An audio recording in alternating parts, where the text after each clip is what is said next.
अच्छा जी, बिस्मिल्लाहिर्रहमानिर्रहीम। Question number 53 आपका, AMC limited entered into an agreement with Khalid limited for the supply of certain units of a product, selling price per unit is ₹60। ठीक है जी। Details are as under. क्या details हैं sir आपके पास? दो ऑर्डर हैं आपके पास, पहला और दूसरा। पहले ऑर्डर में आपने 10,000 यूनिट्स किए आपके पास, यानी 10,000 यूनिट्स का ऑर्डर आया।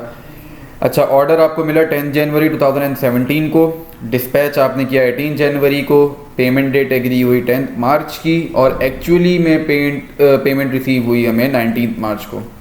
अच्छा, अगर सेकंड ऑर्डर की बात करें तो टोटल 15,000 यूनिट्स हैं। 21 फेब को आपको ये ऑर्डर रिसीव हुआ, 15 मार्च को ये डिस्पैच किया गया, और पेमेंट डेट जो डिसाइड हुई वो 28 मार्च की डिसाइड हुई, और एक्चुअलिटी में पेमेंट हमारे पास 24 मार्च को आई। ठीक हो गया जी।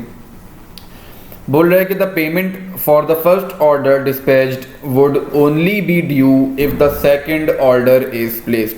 मतलब ये जो पहला वाला ऑर्डर है ये कब, इसकी पेमेंट कब अनकंडीशनल होगी? जब ये सेकंड वाला ऑर्डर आएगा। ठीक हो गया जी। अगर सेकंड ऑर्डर नहीं आता तब की क्या होगी वो अलग कहानी है, लेकिन जब तक ये सेकंड ऑर्डर नहीं आता तब तक ये पेमेंट अनकंडीशनल कंडीशनल रहेगी। ठीक हो गया जी। तो मुझे क्या करना चाहिए एंट्रीज के लिए? मैं एंट्री अपनी पहली पास करूंगा क्या 10 जैन को? नहीं सर, 10 जैन को नहीं, क्योंकि सिर्फ और सिर्फ ऑर्डर आया है, हमने काम कोई नहीं किया। पहली एंट्री मैं पास करूंगा 18 जैन 2017 को, जब मैंने अपने गुड्स डिस्पैच किए। ठीक हो गया। तो 18 जैन 2017 को पहली एंट्री पास होगी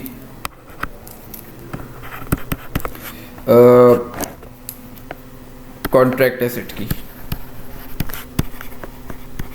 और सेल्स क्रेडिट 10,000 यूनिट्स हैं एट द रेट ऑफ ₹60 पर यूनिट। सर कॉन्ट्रैक्ट एसेट क्यों बुक कर रहा हूँ? Because my payment is conditional upon their being an order for the second time. ठीक हो गया जी। तो 10,000 इंटू 60 ये बन जाएंगे 600,000। यहाँ तक समझ में आती है सर? अच्छा, आगे अगर बढ़ें तो अगली एंट्री के लिए मैं क्या करूँ सर? 21 फेब 2017 को मुझे नया ऑर्डर आया। ठीक, तो 21 फेब को मैं इसकी पेमेंट रिसीव कर लूँगा, इसकी पेमेंट बुक कर लूँगा, यानी एसेट बुक कर लूँगा। 21 फेब 2017 को मेरी अगली एंट्री पास होगी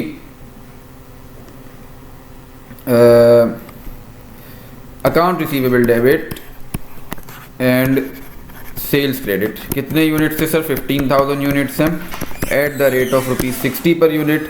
तो ये मेरे पास फिगर बनती है 900,000 की। 900,000 से ये मैंने सेल्स बुक कर ली। अच्छा, यहाँ पे क्यों मैंने अकाउंट रिसीवेबल बुक किया? पहली वाली एंट्री में अकाउंट रिसीवेबल क्यों नहीं था सर? क्योंकि यहाँ पे मुझे सेकंड ऑर्डर के हवाले से कोई कंडीशन गिवन नहीं है।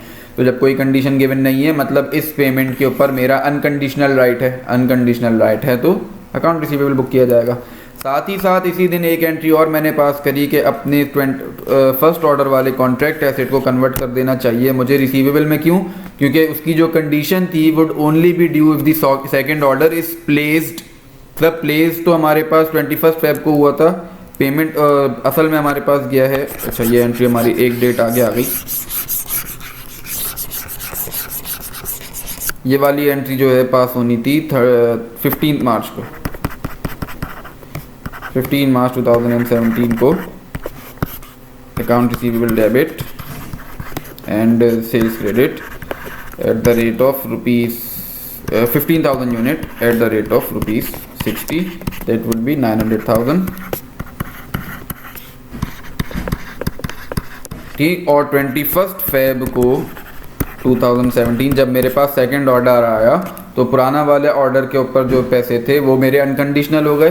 तो इस तारीख को मैं अपने कॉन्ट्रैक्ट एसेट को अकाउंट रिसीवेबल में कन्वर्ट कर दूंगा। कितने से सर? 600,000 से।